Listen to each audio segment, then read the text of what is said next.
very much for the introduction, and I'm indeed very glad to be here at Sri Lanka amongst all of you for the simple reason that I'm born here. I'm born here in Sri Lanka, and after my birth, it's the first time I'm again back to Sri Lanka, so it's a very special moment for me. I'm very happy to be here and happy to interact with all of you and share my knowledge, whatever I have gained over the few years. And so today my topic is new strategies for global leadership in a VUCA world. Now, how many of you all believe that even if you all are teachers or you all are educators, that each one of you is a leader? How many of you all believe? Please raise your hand. Come on, you have to believe it, that each one of you is a leader, because you all are going to be creating leaders, right?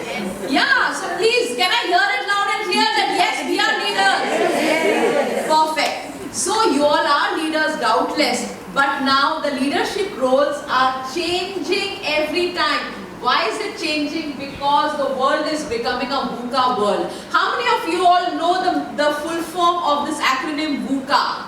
How many of you all know about it? Yes? Yeah, that is Indian hands up. Can I have the Sri Lankan hands up? Okay, so I'll make it very easy for you all. Let me bring down myself to, bring down my, is my pace okay? Or am I too fast? Huh? That's fine, right? Okay, fine. So can I have the next slide, please? Yeah, so VUCA, what does VUCA stand for? VUCA stands for, V is for volatility, okay? Volatility, that is, you see the market right now, the economic condition of Sri Lanka, it's very, very, very volatile. So there is volatility. Next comes U for uncertainty. Is this something that you all had foreseen that it's going to happen again? No. So there is a lot of uncertainty. And then comes complexity. In the whole situation which is uncertain, are you all facing a lot of complexity, a lot of problems? Yes or no? Please talk to me. Please talk to me. Yes? Okay, perfect. And thereafter there is ambiguity, because you don't know what is the next step. That if I take a step A, will my step A would be better, or if I take a step B would be better than A. It is always, it's work in progress. Yes or no? Yes. It's all work in progress. So the full form of VUCA is, the VUCA world is VUCA. Is this clear with all my friends sitting here? Yes. All the leaders here? Yes. Please call yourself leaders. Yes. Okay, today onwards you're going to call yourself leaders. Clear? Next slide, please. Next. Now in this VUCA situation, how can you make the best as leaders? Is that the volatile situation, God has given us brains, yeah? God has given us eyes to see, God has given us senses to learn. So if you all are visionary leaders, that is, if you can see that tomorrow how can we change the situation, because we are educators as well. So a volatile situation can be changed to a situation with a positive vision, and you can actually change the volatility. Okay? Next comes uncertainty. When you know that you are uncertain about things, you use your education, senses, your surroundings, you speak to your elders and everything, and you change the session to you are more understanding about the situation. Okay, you are more understanding about the uncertain situation. Next comes your complexity. Complexity, you can change it to clarity if you all are a leader. Come on, I want to hear it from you all. Yeah, leader, right? And next is ambiguity to agility. What is agility? Could somebody just explain it to me, please? Who is an agile leader? Who is an agile leader?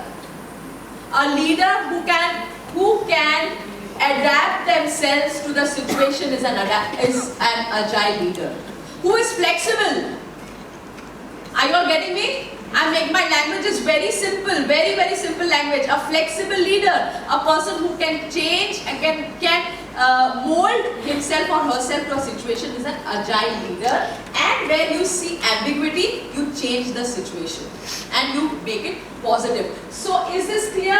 That is your VUCA. You make it from volatility, you change it to you are a visionary leader. In uncertainty, you become more understanding. In complexity, you bring in more clarity. And in ambiguity, you become more agile. Now, how do you do this as leaders?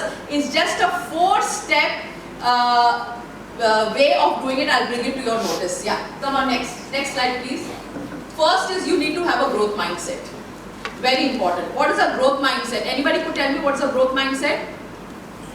Yes? Oh no. I want my friends from Sri Lanka to speak. I want my friends from Sri Lanka to speak. Because we are here for you all. Yeah, please.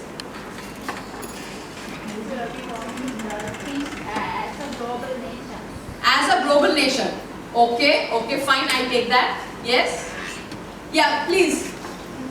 Yeah, please.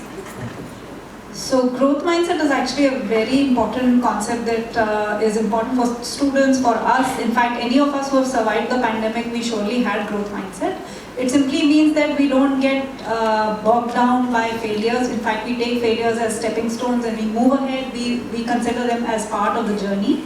And especially, not giving up, always saying that I can do better than this. So competing with your own past performance rather than competing with others is growth mindset. Did you all get this? What is having a growth mindset? That is, you look for opportunities wherever there is complexities.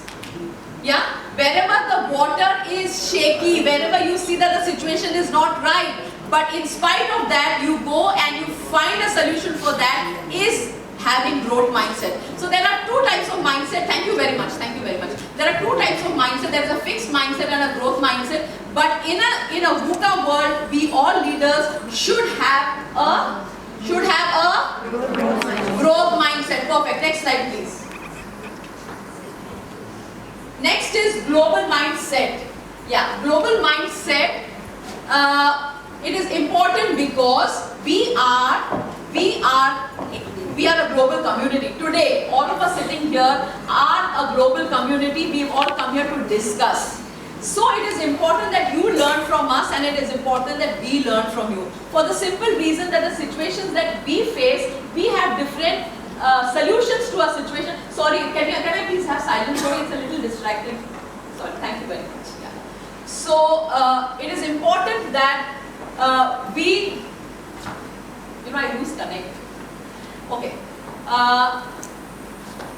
With a global mindset, because whenever we have a problem, we look at a problem differently using our resources in India, whereas if you all have a problem, you all look at a problem differently with your resources, available resources. So the moment there is collaboration, the moment there is exchange of thoughts, the moment there is exchange of information, this is when we can solve problem. Problem solving becomes very easy for all of us. So it is very important that the ones who are here this afternoon and spending time with us, it is because you all have a global mindset. You need to look at things globally. Don't look at things globally for the simple reason now when I tell you, now each one of you all are educators, many of you all are principals of your own school over here, your Montessori schools or early childhood schools, whatever it is. Initially see your school buildings, the walls, you all have walls, right, for your school to be safe and for the children to be safe. But now as globally as we are moving, you see that children are the soft targets for the terrorists, right? So if you really think tomorrow if you have to construct a wall, don't think that okay locally my children are really this much, so maybe my children are around 5 or 6 feet in height, so my wall can be around 12 or 13. No. Think globally, that is tomorrow even my school could be a soft target for terrorist attacks. So let me raise the height of the walls of the school so that it can be taken care of. And there is a very beautiful book written by Dr. Dheeraj here. There are safety rules for a school. It's a beautiful book, so you all must lay your hand on it and then see that these are how with a global mindset you can change the whole environment of your school. Very, very, very important. Having skid-free floorings, you all will compromise on floor. But tomorrow even if one child just has to slip and fall and something goes wrong, who's answerable? You as leaders are answerable. So please have that global mindset. Think aloud. Think aloud, which is very important as you in leaders, because you don't know. It's a world full of complexities. It's a very, very volatile world. Tomorrow Sri Lanka also could go through whatever today Ukraine is going. You don't know. I mean, tomorrow we don't know being in India. We really don't know what is in store for us. So it is important to have a global mindset. Next slide, please. Thank you. Okay, next. Strategic leadership. Very who can give me one example of a strategy that you all have in your school? One example of strategy, maybe strategy for food, maybe strategy for lunch, maybe strategy for break, maybe strategy for parents to call you up, strategy for parents to visit you all. Everything in a school is a strategy, right? We all believe strategy to various decisions, that is like you have internal strategies, it's not visible here. You have a complete framework, you have internal strategies, you need to change your strategies with your policy making. The same policies that maybe your grandparents or your parents who started the school, you can't run the school with the same policy. You need to review everything, and that is where your strategic leadership will come into force. Please start thinking globally, start thinking and change the policies, review your discipline policies, review your parent policy, your fees, so financial records also you need to start reviewing. That is also where your strategy will come. Strategy would come with respect to food also in your school, for the simple reason that nowadays many children are gluten intolerant, many children are lactose intolerant, many children are diabetic, juvenile diabetes. There are so many types that are allergic. So as a strategic leader today, I am bringing this VUCA word specially with respect to schools, because we are all school leaders sitting over here. So it is very important to have a strategic leadership with a global mindset and start reviewing things and looking at things differently to face the VUCA world. Next slide please, my friend. Wonderful. Research mindset. This morning our education minister spoke about STEM education. After STEM education he spoke about, what did he speak about? STEAM. Wherein in STEAM what was added? Art. Now after STEAM, now the world is talking about STREAM education, S-T-R-E-A-M. STREAM education, where R stands for research. Okay, so if you all want to be good leaders, you need to have a research mindset, extremely important. Now why a research mindset? The research mindset is because we need to educate children about climate change. If we have to educate children about climate change, we need to do research. Now, today we had Mr. Tiwari speak to us about financial literacy. Unless we don't research ourselves, how do we bring this topic to the children? Yeah? So, we as leaders have to have a continuous research mindset, for which you have to be a continuous learner. Keep on learning, and places like this, forums like this are beautiful places where you all can learn and we can learn from you. So why is it important? It is because now we are talking about IoT, the Internet of Things. The world is talking about Internet of Things. We've defined the word EdTech. Always it was that the teacher is the prime person in the classroom. But now technology has taken over during COVID. So things have changed. Yeah? That economic recession, there's so much of economic recession currently. You need to work on your fees. Your fee structures have to change, isn't it? Isn't it the ones who are owners of preschools? Yes? Yeah. And then you have financial instability. Then you have climate change. You have you have a lot of volatility with respect to geopolitics. Your neighboring countries are itself, your own threats. I don't want to name anybody, but today your own neighboring countries are your threats. So, because of this, we have to start researching, and we need to change our mindset, and we need to be global thought leaders, and we need to bring it down to the classroom with our little children to teach them what is this. But prior to we teaching them, we need to change ourselves. Next slide please. And how do we do this? Every leader has to be humble. Initially, leadership was what about Hitler's leadership? Hitler's leadership? No. So, this has to be humble. You have to be humble. Unless you aren't humble, unless you don't bring yourself to the grassroots, unless you don't start mixing with people, being one with people, how can you expect people to change, and how can you change people, and how can you let people believe you? You have to bring yourself to them. So this is for each one of you, that tomorrow when you are dealing with your parent bodies, please speak to them so that you can bring that change in your society. We had one of our friends over here who asked the previous speaker that how can we come up with being humble, being simple, being very simple, very humble, and with this you can be an excellent leader. Next slide please, my friend. So, it is integrity also. Success without integrity is failure. Very important to, nowadays we talk of intellectual property. What is intellectual property? Anybody who can tell me intellectual property? Intellectual property? The experience of the knowledge gained over a period of time. Yeah.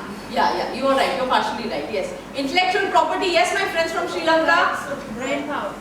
Brain power. Okay, brain power. That is, say, suppose if a book is written by me, and then tomorrow you take my book and you take the points from my book and you put it under your name. Are you doing justice to the author of the book? You're not doing justice to the author of the book. So this is what is integrity. Integrity is also making your children in school understand that whatever belongs to you, whatever belongs to him, belongs to him. The world belongs to all of us, but at the same time we need to respect what belongs to you and you need to respect what belongs to me.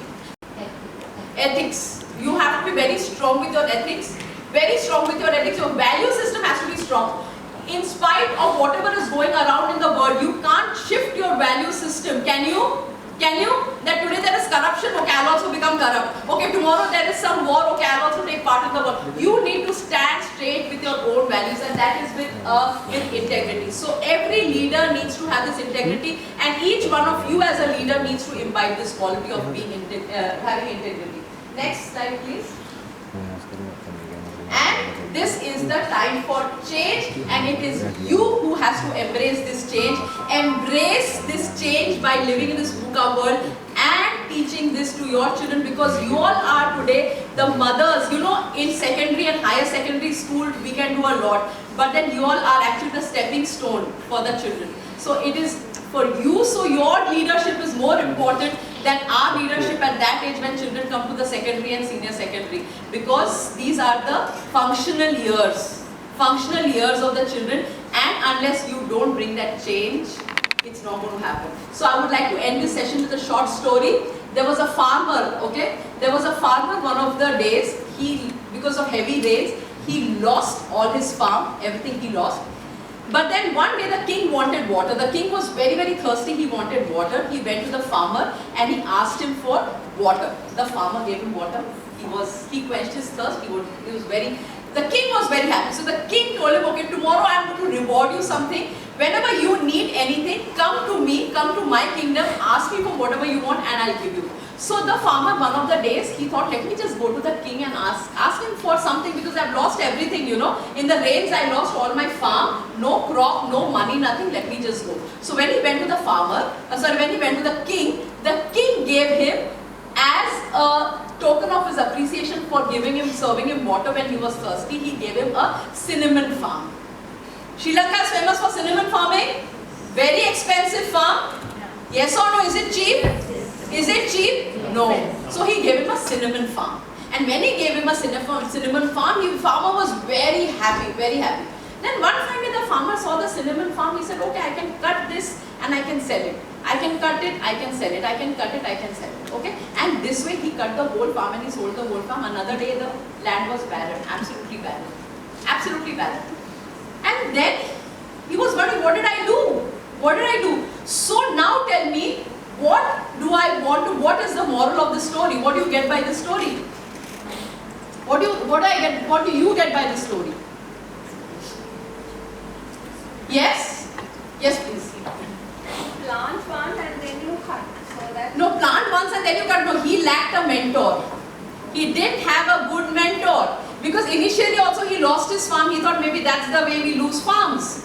But then if he would have a good mentor, he would have kept that cinnamon farm, he would have watered the trees, he would have taken care of it, he wouldn't cut it, and he would grow more, and one farm would result in another farm. With that money he would be able to buy another farm. So this is it, you all are mentors for your own children. Okay, what I mean to say in a nutshell is that you all are mentors for your own children, so please try and bring the best in them. Teach them values, teach them how to grow well, give them the kind of financial literacy that he has spoken about, because in this VUCA world that's very, very, very important. So think out of the box. Don't give them the normal run-of-the-mill subjects, Hindi, your own language, then a little bit of humanities, a little bit of science. Yes, of course, interdisciplinary learning, but you also need to take them to a different level of understanding. Thank you.